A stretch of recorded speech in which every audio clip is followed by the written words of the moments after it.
this today's event is International Disabilities Day, and so what's the connection for you? And it's it's a community event. You're busy with your time, and why specifically this event in Vancouver?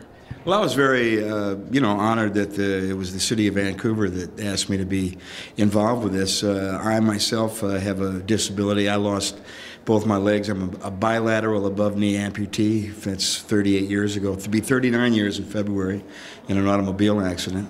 And so having a quote-unquote disability, I feel close to what we're celebrating here tonight. We're celebrating the accomplishments of people with disabilities, people who have, gone on to do good and great things in spite of the obstacles that have been put in their way. And it's 20 years on now. I worked lobbying for the Americans with Disabilities Act, and that was passed in 1990. And although that stateside, a lot of the energy passed over here too, and there was back those days there was a lot of talk about accessibility and about acceptance and about making the whole thing a level playing field. And 20 years on, it's still a struggle. There have been things have gotten better in some ways, and in some ways things haven't changed at all. So it's really important, I think, for us all to get together and to celebrate the fact that we're out here slugging it out, man. And good things happen to those who care. And so we've got able and disabled people here this evening to celebrate the strides that have been made positively, and to remind people that there's a long way to go.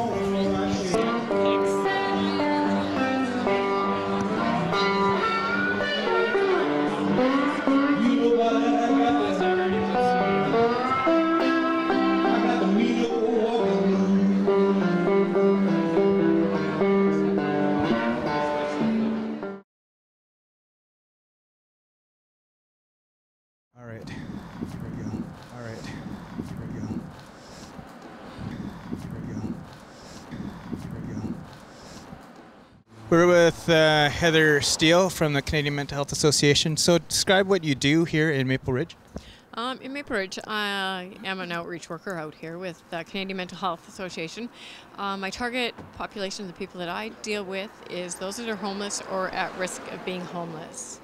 It doesn't unfortunately, it's not just as simple as putting people into housing and then you get to leave them and move on to the next one. In order for people to be successful in their housing, there's a lot more work that goes into that. I mean, you have to hook them up with the resources that they need, and each person needs different resources. So it can be from simple, my days vary greatly. I could be spending one day at the jail waiting to get somebody out to get them into recovery, or I could be picking up somebody and taking them to visits with their kids, to going in and picking up somebody and taking them to a hospital. I could be taking somebody that's either being evicted or their housing has been condemned and they've got to move out and go and try and get housing. It's just hugely varies. So for those that are on the street, how have they been acceptive of you? Because as a foreigner coming into their problems and their history. Well, since I've come into town, they've been pretty good. I came into Maple Ridge. I grew up actually in Maple Ridge, and so I started doing outreach out here in 2006, and I was already a frontline worker in the downtown east side for about 6 years before that. So I've kind of got a pretty good experience with that, and it's just, so I've been really lucky. People have been really receptive. It's building the trust with people. So some people are okay, and some of the camps and things that I initially started going into, and I always seem to bump into people that I went to school with. So I find that there's a good portion of our homeless people that are actually, they grew up here, they have families here in Maple Ridge. It's not necessarily, we have this transient ones that come in and out of town, but a good portion of our homeless are actually from here. What would you say to someone who has this, from your perspective, perceived abundance, and there's a lot of waste, and what would you like them to do in their day-to-day lives to help these people? That's an interesting question, Jay, because it's like, somebody that has abundance. That's, you know what, it's not even so much about the what they have as perceived. I mean, I think that people need to be kind. They need to, if they see somebody that is like in need, whether it's if they need to be built, you know, bought a sandwich or something like that, buy them food if they have that extra, you know, $5 or $10 that they can put out of their pocket. If they see somebody that's hungry, that's, you know what, not necessarily do they have to give them any money or anything, but that can make a huge difference in someone's life. If you can just be kind, or even just as much as little, you know, how can I help you today? I don't want to give you any money, but how can I help you today? You know, it can be as simple as that, because maybe they just need, you know what, maybe they need bus fares somewhere, or maybe they just need something warm in their belly. If you could reform the system, what would you do just to get a little bit of change? We know it's such a big wheel. Oh, well, what I would do first is housing first. Because without getting and decent housing, not the rat holes that we see a lot of our people in, it's decent housing that people can be safe in. They're not going to have their doors kicked in. They're not going to have their stuff stolen. And from that, have whether it's an outreach worker, whether it's any kind of worker that can advocate for them in different agencies, whether to see where they're at. Because for some people, it just might they may just need that roof over their head, whereas somebody else may need that roof over their head, plus they may need some help as far as advocating with the system, whether that's with mental health, it's with housing. The monies that they get for like for a single person, they're going to get $375 for shelter and $235 for support. That's $610. Who can live on $610? Who can pay rent, food, hydro, and most people don't have a phone that, you know, I mean, who can seriously pay for that? So there's so many other jobs you're very talented you could do. Why did you pick this job? I think the job picked me. I was lucky enough. I went back to school and did my practicum in the downtown east side, and I just knew that this was the job for me. I don't know why. I love my job. I've met some very unique people, some wonderful, wonderful people. I've got to witness them going from living in cardboard boxes and where I didn't know that they would be alive to, you know what, like being married, having kids now. I have, you know, whether they're, you know, like it's just, I've got to witness a lot of really good stuff, a lot of really crappy stuff too, you know, a lot of death and despair and really sad stuff. But you know what, like I keep focused on the good stuff because there's a lot of that too. And you know what, sometimes the people that I come across, they may be hopeless, but I'm not, right? So for a little bit, I can give them a little bit of hope, eh? So share maybe a story of hope that resonates with you. Well, one of my favorite stories that I like to is one of my guys I met him when I first came into Maple Ridge, and that was coming up 5 years now. And when I first met him, he was very sick, and he was supposed to have surgery, and they opened him up and closed him up because he was too infected inside. He left the hospital because they wouldn't give him, he was a heroin addict, and they wouldn't give him enough pain meds. He left with the tubes inside him, and he lived in a cardboard box. And he didn't think he was worthy. He didn't think he was worthy of anything good. He thought he was good for nothing, and just by little bits, little steps of, you know what, just going and caring, just saying, how's your day going?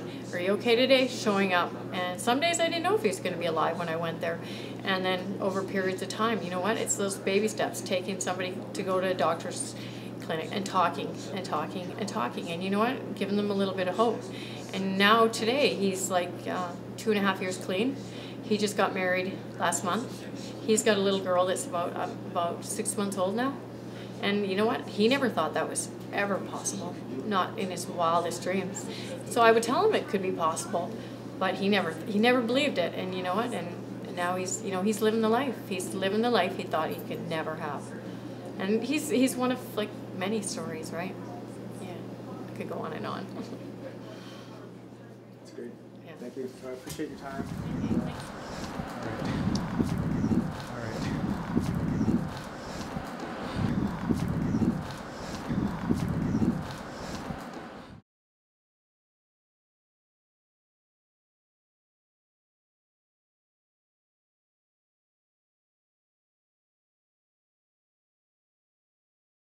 You just saved the day again, Scope.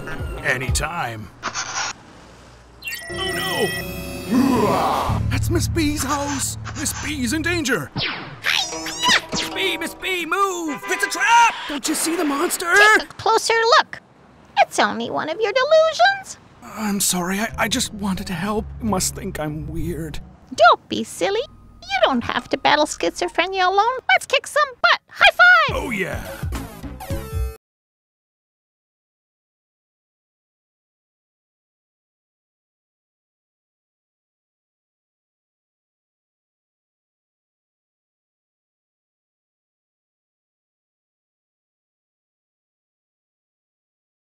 All right, Peachy here with the Mayor of Vancouver. Welcome. Thank you. It's good to be here. So, the City of Vancouver is supporting, sponsoring this event? Yeah, the City of Vancouver has worked really closely with the organizers to make this event a big success. It's the fourth year, and every year it's gotten bigger and bigger. And this year, the Roundhouse is full of people and amazing art and performers. And I think it'll just keep being a bigger success in years ahead. So why is it important for the city to participate and get quite involved in this? There's a lot of other charities and events that you can be part of. Why this one specifically? The city has been really focused on accessibility and inclusion as a real goal, and making sure that everyone in the city is able to live their life to the fullest. So it's a focus of the city and the built environment, from the curb cuts and all of the residential and commercial building codes, making sure that the way the city is put together works for everyone who lives here, and also in figuring out other ways culturally and socially to support persons with disabilities. So the arts is a large part of the city's mandate, and there's a lot of grief with artists and cuts and that kind of thing. Where's the city's position with respect to the arts, really in this economy and going forward? Yeah, the city has protected all of the grants to arts and culture for these last couple years. We're focused on it beyond being really important to the community for the cultural aspect. It's important to our economy. Vancouver is a very artistic and creative city, and we need to support that as a city. We would like to see more support come back from the provincial government, and we've had good support from the federal government more recently, so we just need to keep all of that together and growing, and particularly crossing over and making art and culture available to every community within the city. How much more needs to be done to make the city more accessible to people with disability? There is lots more to do. Vancouver has been a leading city, and that's been a priority for many years at City Hall. We have over 20,000 curb cuts now to make our curbs more wheelchair accessible, but there's thousands more to do. We have a game plan in the years ahead to continue making the whole city more accessible, and it's built into our engineering and our budgeting. So it is a focus, will continue to be, and there's more work to come. Any initiatives in trying to change people's attitudes towards having disabled people in the workplace?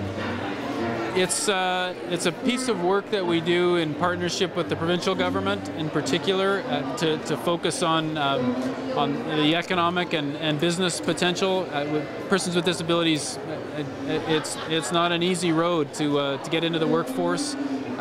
We do a lot of work to encourage entrepreneurship in Vancouver, because we have a lot of that already in our city, and creating the right conditions is important. But we do rely on the provincial and federal government to bring their support along and their specific responsibility around economic development. We're kind of a year post-Olympic. Where do you see us now? Lots of things have changed from a year ago, and how's your feeling moving forward? I think the city feels good. I think the Olympics were an incredible confidence builder for Vancouver, and showing the world what we're made of, and having such an incredible success with it. And I think that'll make a difference for many years to come in the city. We're improving on homelessness. We're changing the city in positive ways. And no doubt there's more to do, but I think we have some confidence and optimism for our future here in Vancouver, and we got to keep that momentum going. So much crime in the city, I don't even know what the point is. Hey, it's Lightning McFlay! More like Mr. Dismay. Let's get him, boys. Don't let depression get you beaten.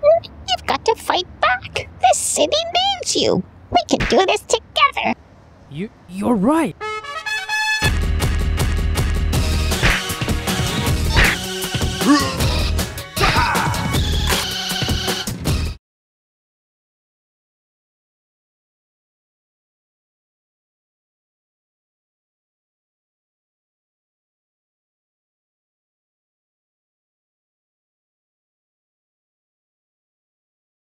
Hi, my name is Paul Conan. I'm the founder and executive director of Civil Rights Now, which is a not-for-profit, all-volunteer, nonpartisan society that advocates for the civil rights of people with disabilities in British Columbia.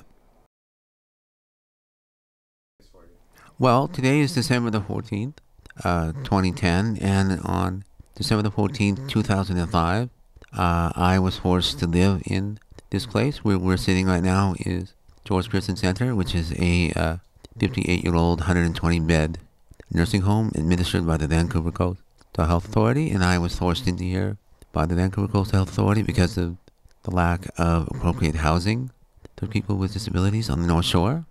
And when I was here, I was physically abused on one occasion, and also the evidence in my chart will show that senior members of the staff here and a coastal health contractor violated the Healthcare Consent Act at my expense.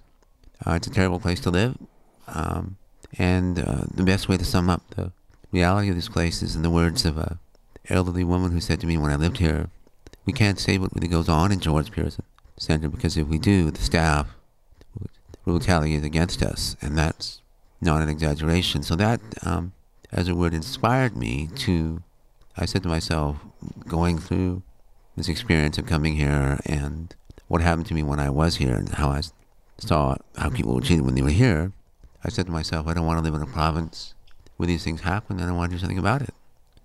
So after 2 years of an enormous struggle, I got out of George Pearson Center in 2007, and a year ago I founded Civil Rights Now.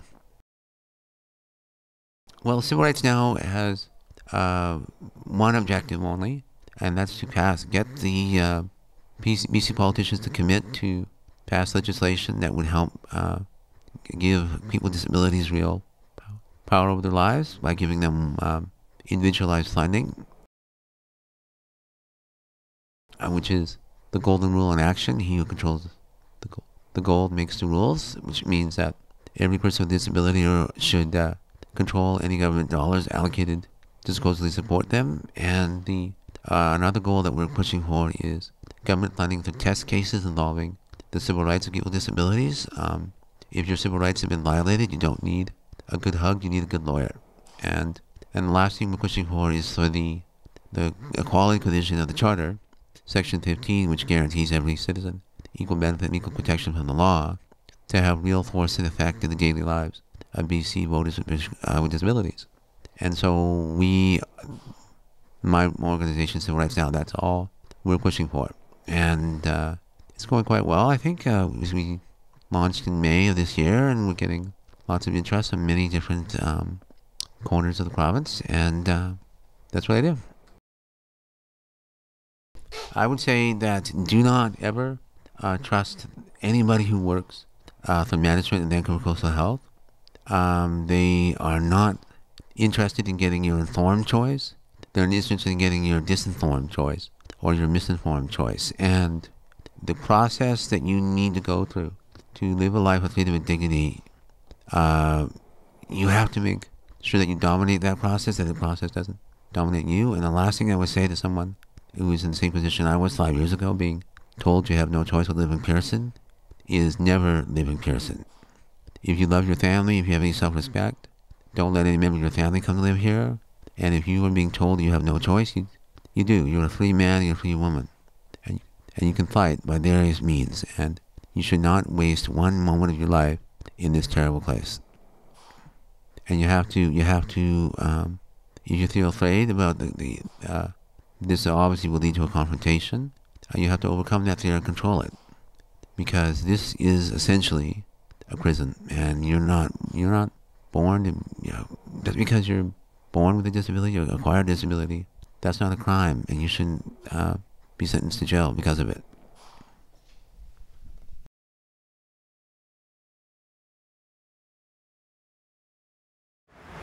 Ace, we need your help! That building's on fire! What's going on? That woman's trapped! 20 bucks, I can save the girl. That building is about to collapse! 50 bucks, I can save the girl and the building. Come on, let's race to 100. Who's the taker? Ace, you have a gambling problem, but you don't have to deal with it on your own. I know. Oh, don't cry, dear. Here, take a cookie and save the day. Ha ha ha ha! Ace!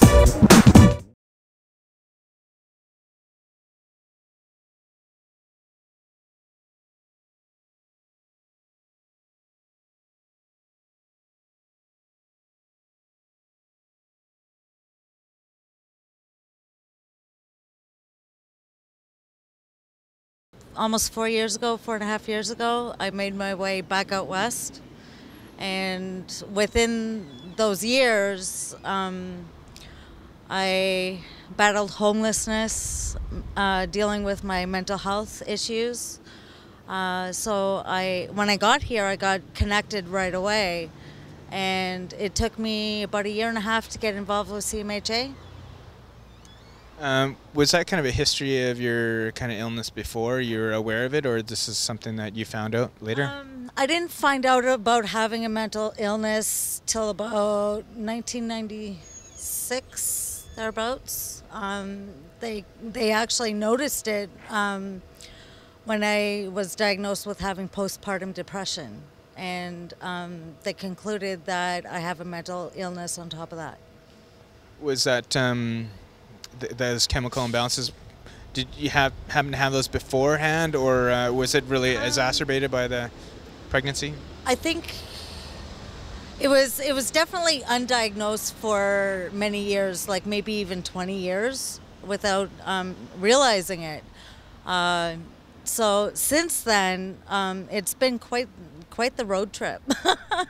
You know, some days are better than others, obviously, but I just try to live as normal as I can with having a mental illness, right? Like, I don't necessarily consider myself having a mental illness, because once I do, then I don't do well, period, right? So when you say mental illness, what is that? How does it manifest itself, and what does that look like? And even the effect on other people, do they notice it? I don't notice it, so I'm not aware that other people notice it, because like I try to be as friendly and as hyper as I possibly can, because once I tell myself that I have a mental illness, then chances are I get sick, right? When you get sick, what does that look like? How does it manifest itself? I shop a lot, actually.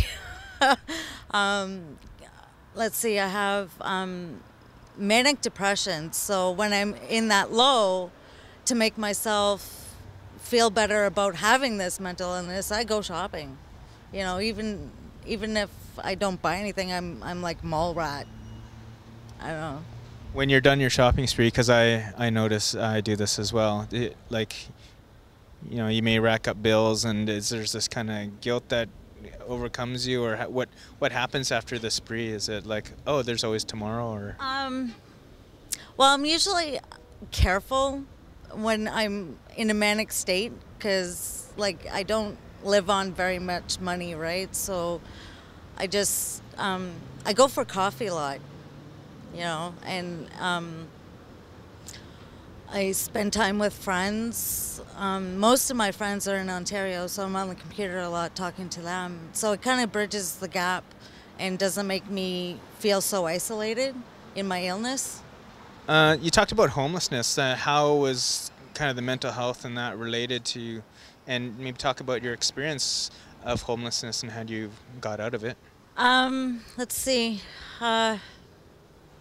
I don't know, I mean, like, I kind of feel that I'm still not out of it. Like, I kind of feel like I'm only a step away from being homeless again, right? And it's a little nerve-wracking, but I do everything to the best of my ability to ensure that I don't go back to that, because it was really rough on my mental health and me physically. But I'm actually happy that that experience happened to me, because it gives me that reminder that it can get that bad, right? So what got you out of it? Like, and what specifically keeps you from really falling back into that? I would have to say volunteering here at CMHA helps me to just live a normal life. You know, I'm grateful that I volunteer here because it gets me out of the house, and I get to meet interesting people and just have fun volunteering. Right, like it's just really fun. You feel you're kind of connected back to society again? Is that? Yeah, definitely. It's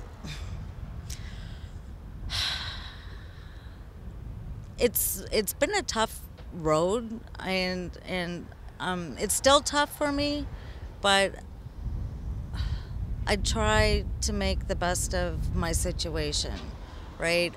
I'm connected with the mental health community, and that definitely helps me with my illness, because some people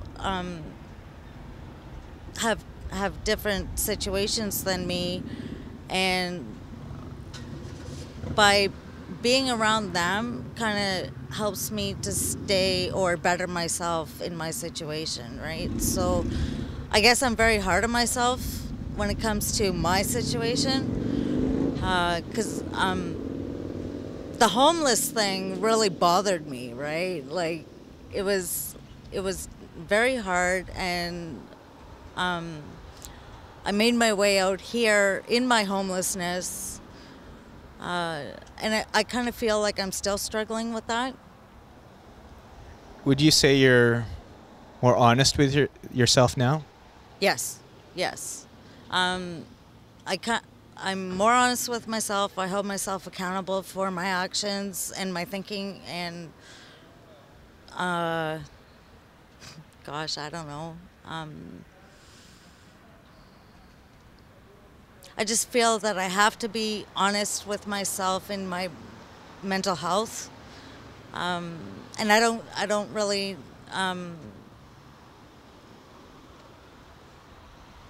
I don't really let people see that side of me too often, because I want to live my life as normal as possible, right? You know, that's not really how you define yourself. I think you're trying to protect them from really the creative minds and what you... Yeah, like, I know, it's just difficult for me to come to terms with how my mental health is. Like, I had a lot of hobbies and I did a lot of things in my life while dealing with mental health issues, and I stopped doing things that make me feel good, like on the creative side, and I'm slowly getting back into that. So it'll be interesting to see myself in a year from now with having to deal with what I'm dealing with, right? Pretty excited about it, actually.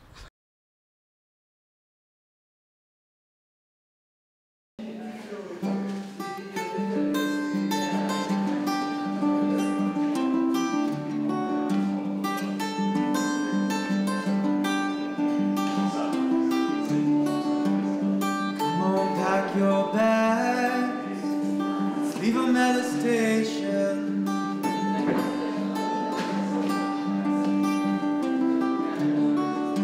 What did your guru say? There's only one moment to be living in. This is how the story of you and I begins, and it's not so far-fetched. Oh no, it's not so far-fetched.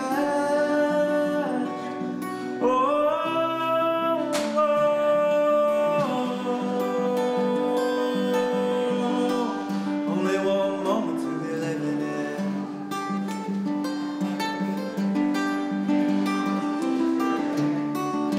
If we surrender control, will we find where we're going?